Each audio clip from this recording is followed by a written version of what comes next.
Good afternoon, ladies and gentlemen. Good evening, or good night, wherever you happen to be. Welcome to another Made in England with me, Richard Vobes. It's lovely to be here. On the show tonight, we have, of course, it's a very important day in the calendar, so shush, be quiet for a minute. Also, we have people running on hot coals, believe it or believe it not. There's a podcast that we've never heard of, but seems to be known by a lot of people, talking about us. It's all a bit mad. And we have another war poem. And that's all on another edition here of Made in England.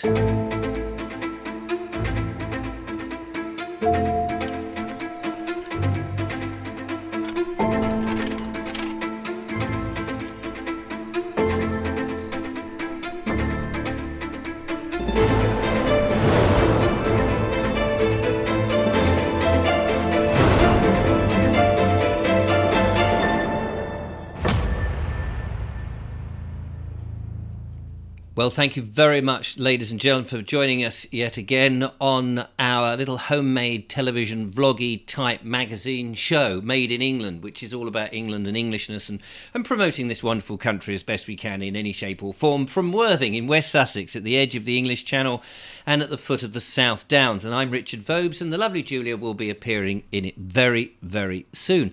But first, before all of that, ladies and gentlemen, there's my webcam. Sorry. Before all of that, I'm pressing, as I said, it's a homemade programme. Before all of that, I want to show you something rather bizarre, if I can find it. I was out walking yesterday, and look what I stumbled across. It's fire, ladies and gentlemen. Fire. But what is it all about?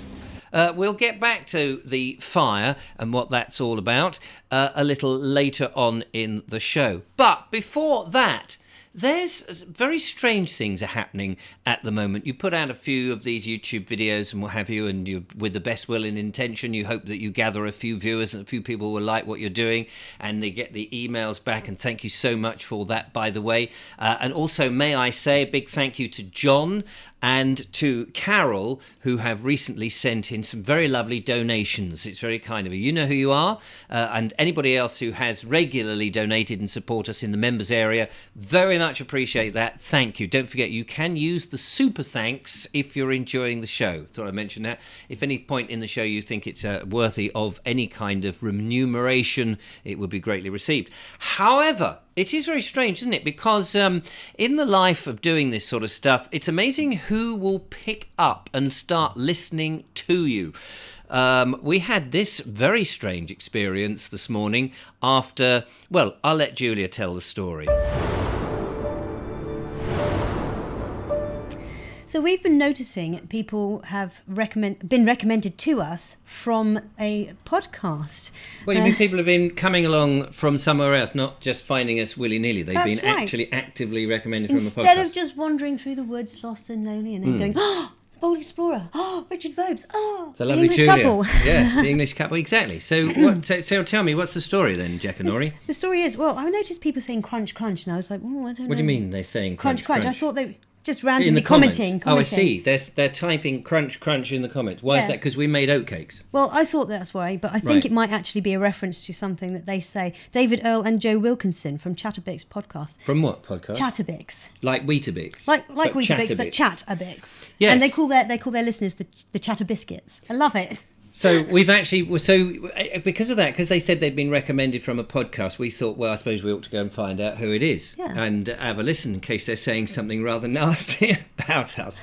Which they didn't. Which they didn't. Hang on, let's just see if where's your phone? There we are. Look, this is it. And look, the title of the episode is called "The Bald Explorer and Vivian Returns" at the Chatabix podcasts, and it was actually the images there that I recognised, and I was like, wait a minute, those faces look really quite familiar. Well, so we were listening. It's not going to focus as it's so typical. There we go.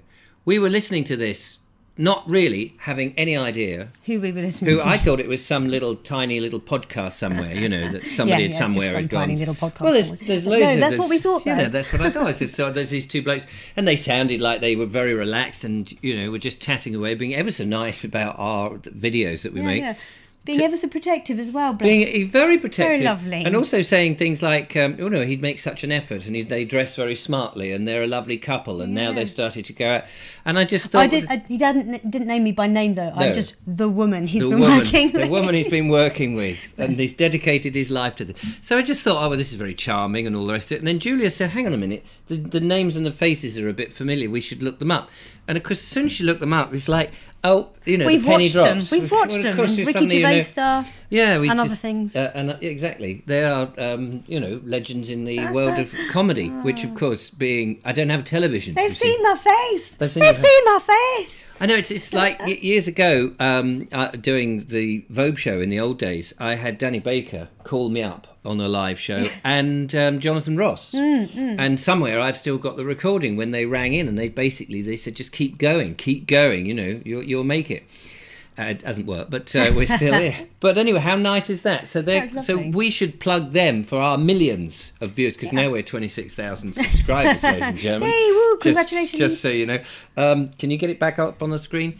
Yeah, probably. So we should promote them, because clearly they need a few more viewers. Oh, clearly. Absolutely. Because, we've got the south of England all watching us in one form or another. Switch around, if it'll catch Here we up. go. So it's called Chatabix. And you can find it there. It's on Apple Podcasts, but I dare say it's on a whole load of others, with David Earl and Joe Wilkinson, and they have it called The Breakfast Show. So do you know something else? No. David mentioned that he'd actually been watching the Vobes show when we were doing it. He'd been watching the Vobes show and he'd sent in a video. And we didn't even know. Well, obviously we knew that he'd sent in a video. We didn't know we didn't know who he was, yeah. as in he was somebody other than just a member of the group. So there you fascinating. Go. Brilliant stuff. Anyway, there we are. My name's Julia, by the way, David. Nice to meet you. If you're watching, thank you so much. Very kind.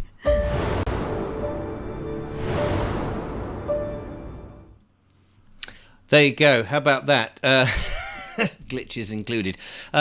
Marvellous. Lovely to be talked about. And actually, if you go and listen to the podcast itself, they're so charming. But also, David, I think it is very protective about telling people about who we are and what we do.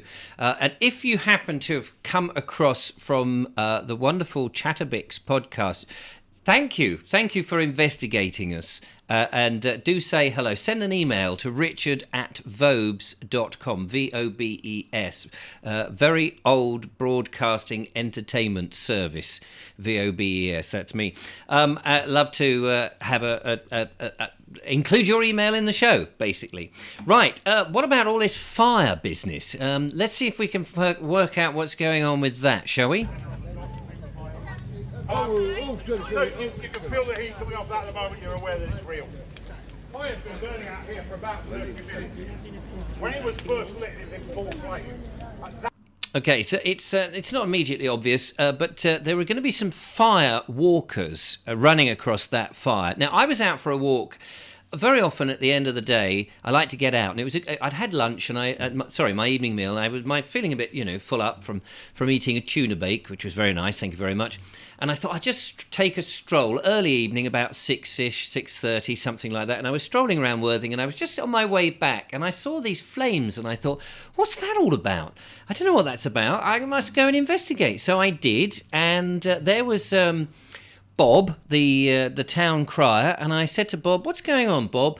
And he said, "Oh yay, oh yay, oh yay, hear me, hear me." I said, "Yes, no need to ring your bell quite so loud in my ear. Oh, now I can't hear a damn thing." "But what is it about?" He said, "It's for Guild Care, sponsored charity, fire walking." Now, I used to do juggling, unicycling, fire eating, and I used to blow lots of fire, and I used to roll the firebrands on my naked, semi-naked, not completely naked, semi-naked body, at least my torso in those days when I was buff, around my body and all that kind of malarkey. But I've always wanted to have a go at fire walking. Now, they had to have your name put down for this. You couldn't just do it spontaneously and all of that. So it was just by chance. I didn't know it was happening, but apparently Worthing do it every year. So it was just by chance I saw that happen.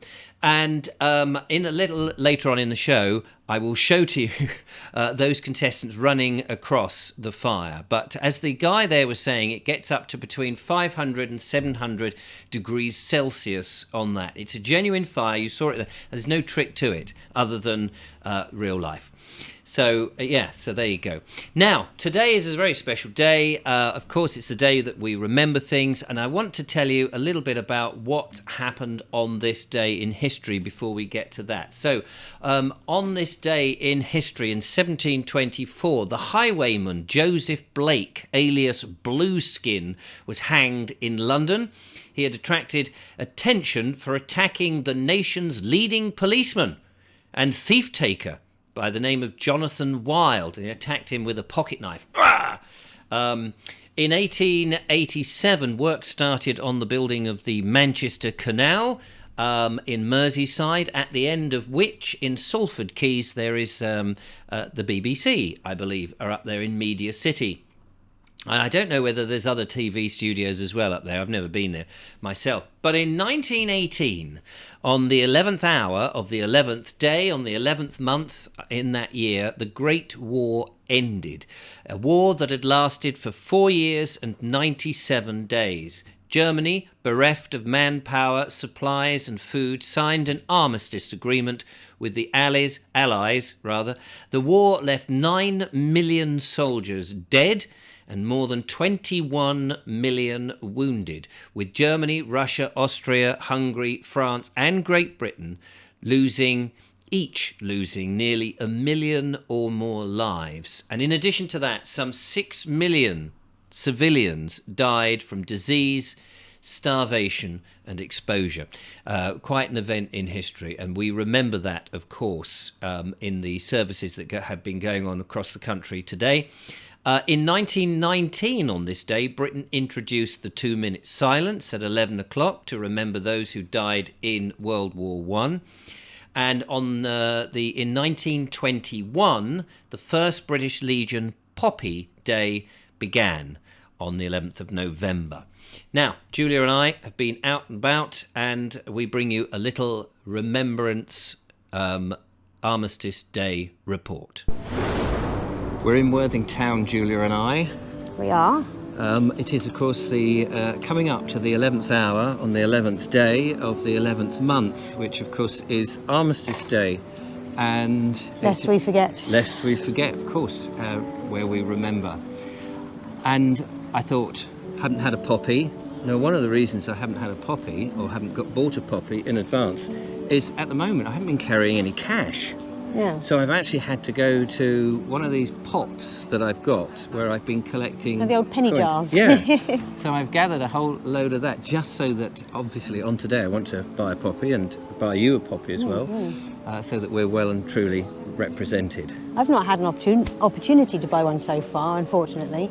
Well, we were going to rectify that today because there is a gentleman who is selling poppies here on behalf of the British Legion, of course, but I had a quick word with him beforehand, and he's not actually with the British Legion, but he is part of the Sussex Regiment, as far as I know. So I'm going to quickly ask him a couple of questions, and we'll have a chat about it afterwards.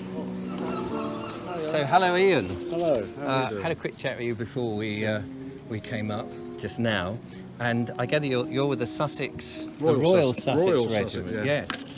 Selling poppies, which is great, and I'm going to give you a little donation in a second, and hopefully buy some poppies from you. Could you tell us just a little bit about the regiment? The Royal Sussex. Thank you. Got its royal from the Dutch, which is royal. We have orange. Okay. And then the King gave us the royal as well, so we have the blue.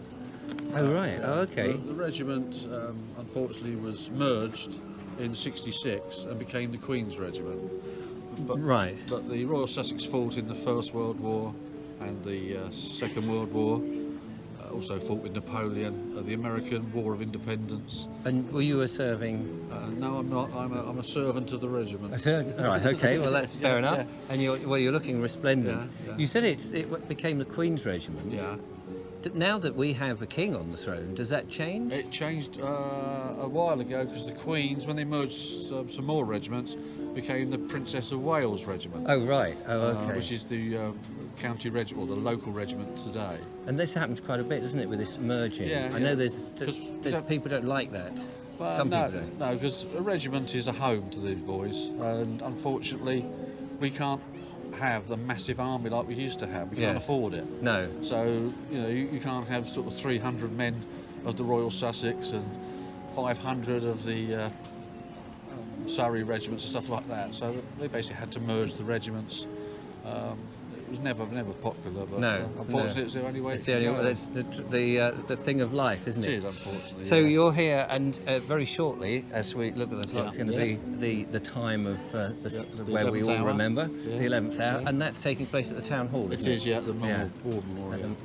At the War Memorial in Worthing. Yeah. Thank you so much. I'm going to give the camera to Julia so I can. Well, actually, I'll give you the money, and then you can do the deed.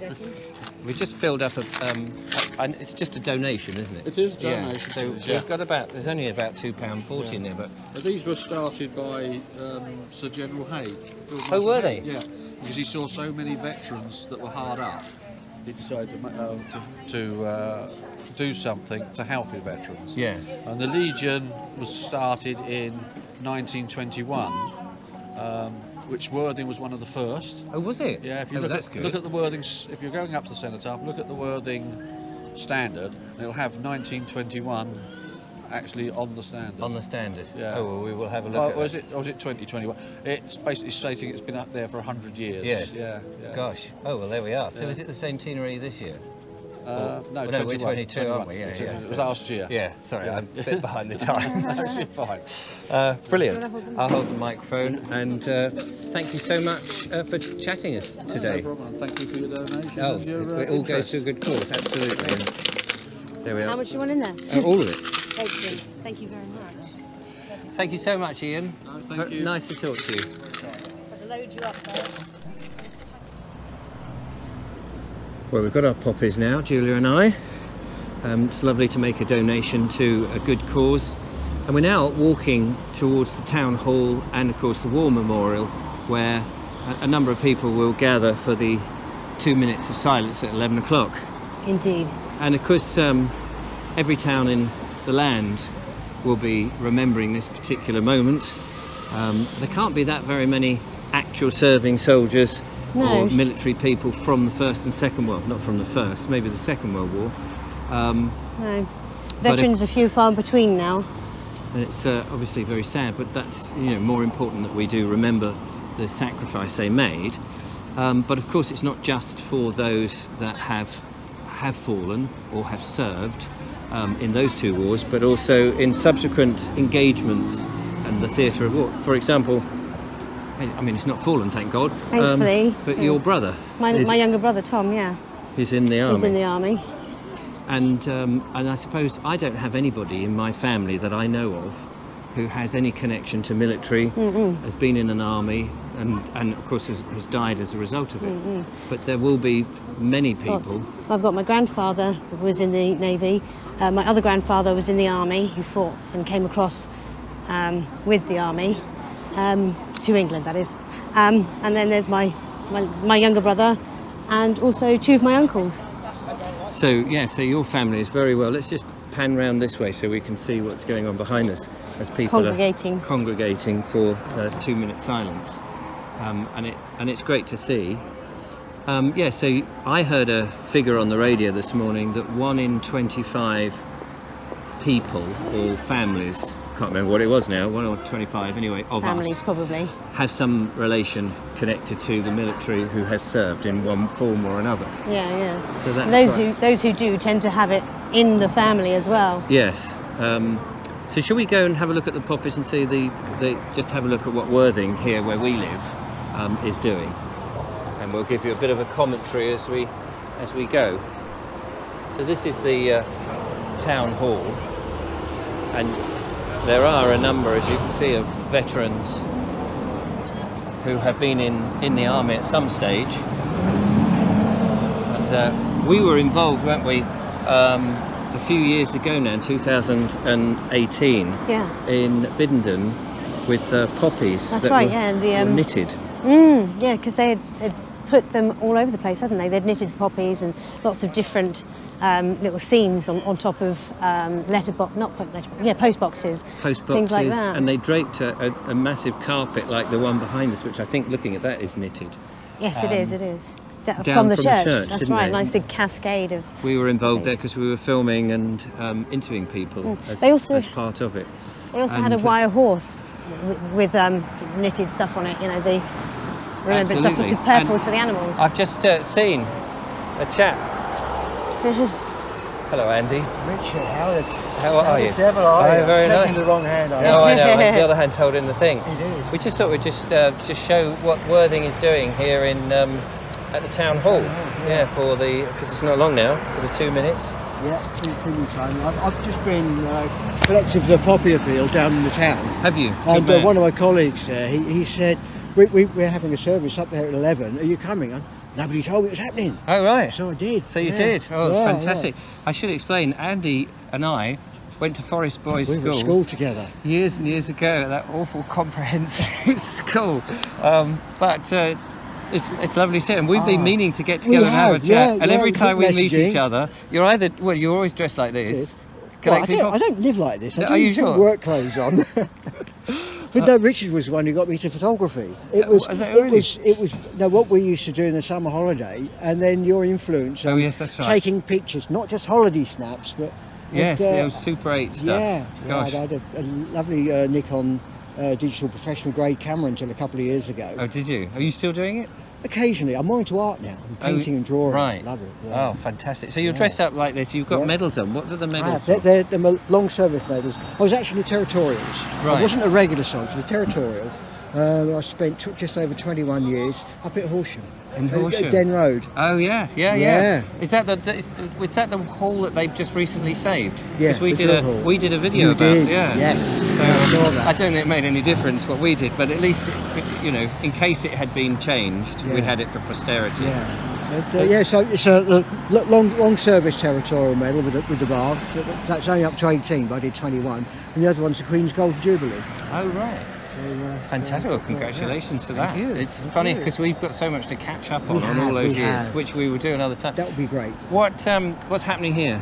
Right, as far as I'm aware, we're going to have a brief service for 11 o'clock, quite possibly lined up by the memorial, which is where we generally are. Yeah. But yeah, I'm in the dark as much as you are. Oh, right, okay. Well, I won't tax you anymore. We're just going to go and have a look at the poppies. Yeah, great. Yeah, we must catch up for a coffee. Great to see you, Richard. Good to see you, Andy.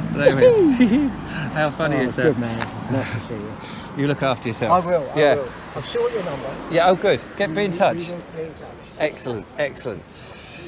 How about? I didn't expect that. There we are. No, I just returned my microphone to my. Oh yes. So let's have a look at the poppies then before we finish. Here we go for the Navy. Oh, hang on. I should start over here. So we have there's a memorial on the beach for the Canadians who worked here, and of course I made a video about the tank that was a Canadian Churchill tank, and then we come across here for the Navy being represented. I think these are done by the schools, the little ones. The Army. Oh, bless. And it's got stories here of various people who died in First World War. And some more poppies painted by nursery children. And then we have this one, which I'm trying to decipher who that represents. Maybe it's a regiment. I do love the fact that we get nurseries and children involved. Absolutely, get them in young. It's one of the first kind of way that they officially learn about what the poppy is, what it means, what it stands for. Maybe not exactly, but. And then finally, we come up to the actual war memorial itself with our soldier on the top, representing Worthing's fallen, with their names from the two principal wars that people remember. And then other conflicts. And I remember walking down here and seeing a chap carving in another name about a year ago or so, because people are dying all the time, and then on the other conflicts, people from Worthing. So we're going to enjoy that, but it's interesting, isn't it? It is. It is. It's one of those sort of events that Britain and England do so well. It's a small part of the pomp.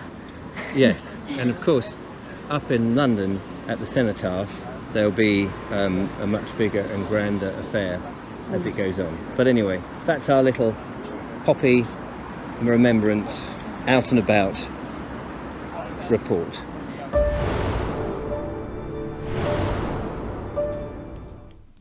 Big thanks there to the lovely Julia for coming out with me this morning and helping me put that report together. And lovely to meet up with my old school chum, Andy, who I hadn't seen for quite some time. Yes, we do remember those people who have fallen, and I'm wearing my poppy with pride.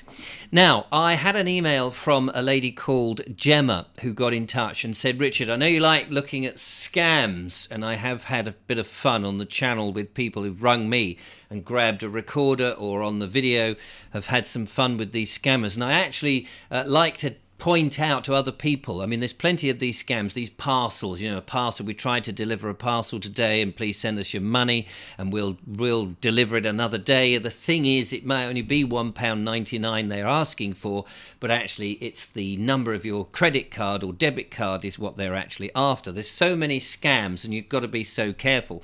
And Gemma sent me a thing earlier in the week about a scam that I'd not heard of, and I can imagine this could be quite bad if you follow it up. So here is what she texted me. It's a text that you get saying, "Hi Mum, I'm texting you off a friend's phone. I've smashed mine and their phone's about to die. Can you WhatsApp my new number?"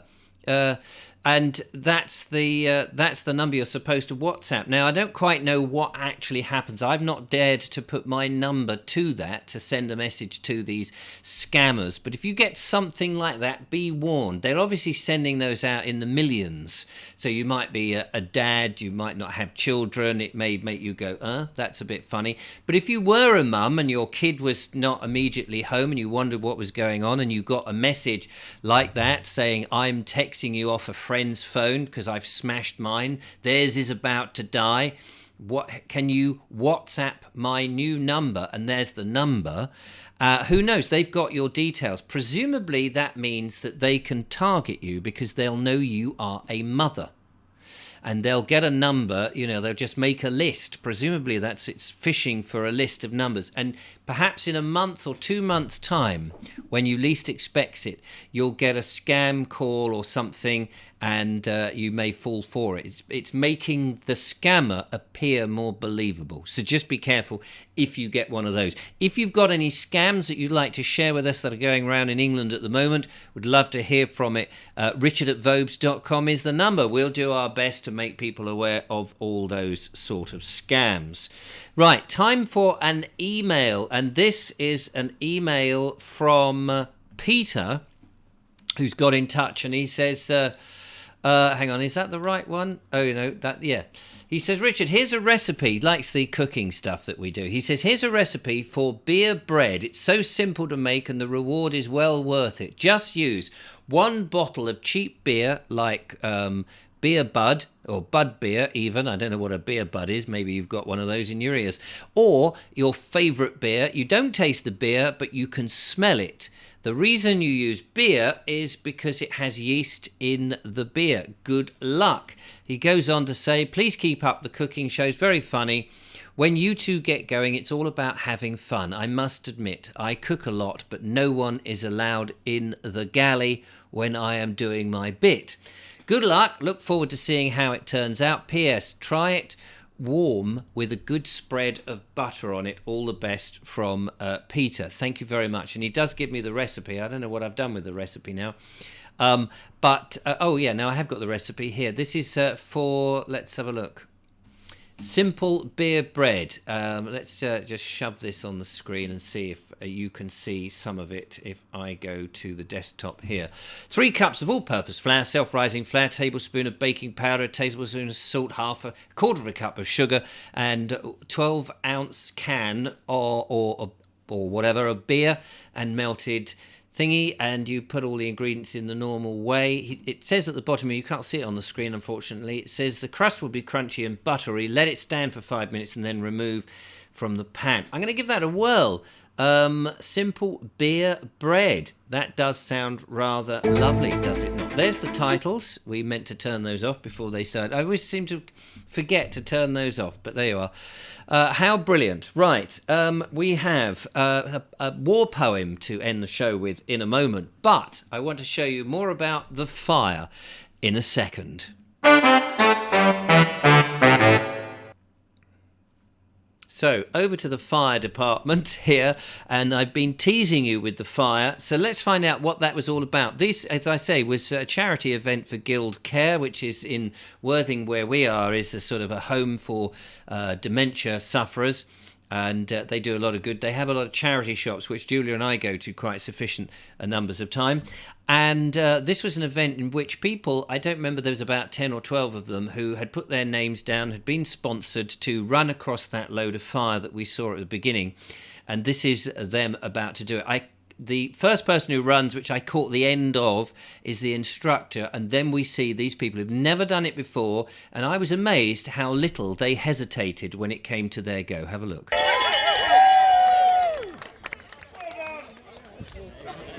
Yeah, that's all there is to it. The official word is we're going, but it's hot. It's hot. Yeah. If we let it cool down much more, it's going to look like nothing. So, here we go. What's your name? Paul. Are you ready? Yes. Go, Paul. Nice and quick. Are we good, Paul? We're good. Paul, are we good? Here we go. What's your name? Are you ready? Go. Nice and quick.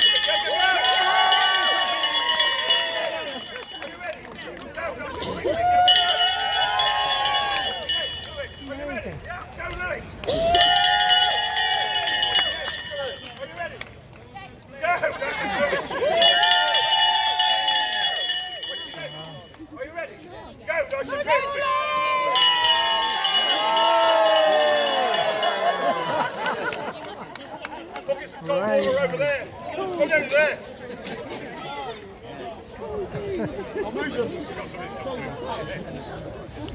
He's a teenager, for God's sake. You're all right. You're all right.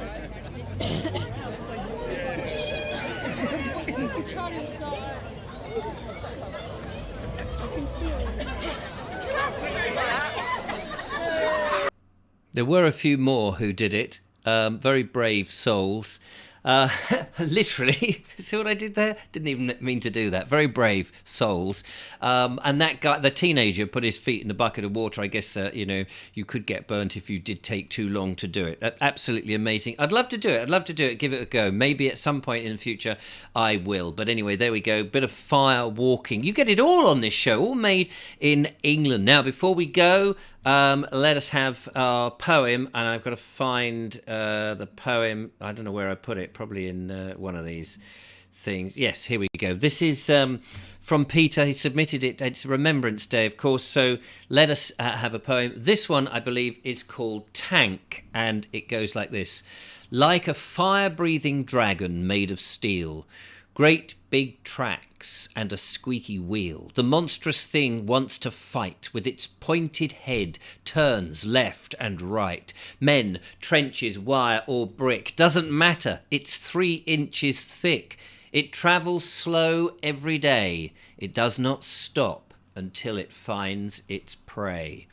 And you can imagine, can you not, that those days in the trenches when the first tank tanks that had been invented. I believe Winston Churchill had a hand in the design or the orchestration of the original trenches. I remember reading a bit about Churchill and that he had encouraged their development.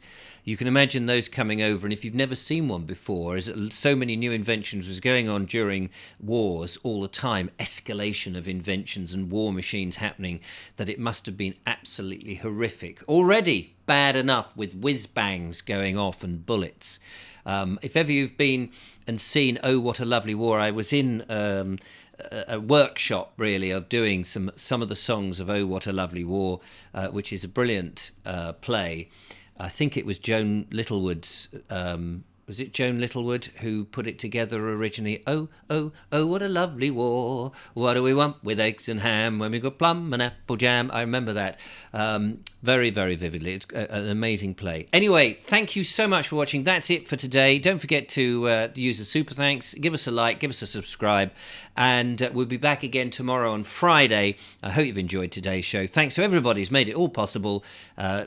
Until next time, bye-bye.